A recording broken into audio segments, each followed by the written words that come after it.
జిల్లా వారి జత 4250 అడుగుల దూరాన్ని లాగి మొదటి బహుమతిని కైవసం చేసుకున్నాయి.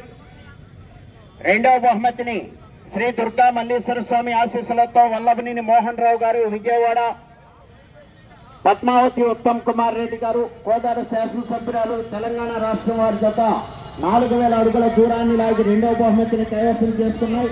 మూడవ బహుమతిని Kavya Nandi breeding bull centre Nellore Ramakotaiah గారు కేశానపల్లి బాధ్యపల్లి మండలం పల్నాడు జిల్లా వారి జత 783 అడుగుల 9 అంగుళముల దూరాన్ని లాగి మూడవ బహుమతిని కైవసం చేసుకున్నాయి. నాలుగవ బహుమతిని పిఎన్ఆర్ కోర్స్ గోవర్ధన్ రెడ్డి గారు మేనేజర్లు రాయుడు సుబ్బారావు గారు గంగపాలెం పల్లిపురం మండలం బాపట్ల జిల్లా వారి జత 3500 అడుగుల దూరాన్ని లాగి నాలుగవ బహుమతిని కైవసం చేసుకున్నాయి. ఐదవ బహుమతిని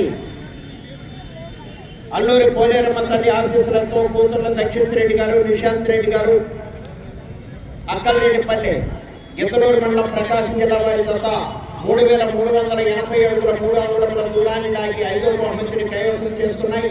ఆరవ బహుమతిని నల్లూరి రాంబాబు గారు గణపురం రాజుపాలెం మండలం పల్నాడు జిల్లా వారి జత 3226 అడుగుల 11 అంగుళముల దూరాన్ని లాగి ఆరవ బహుమతిని కైవసం చేసుకున్నాయి.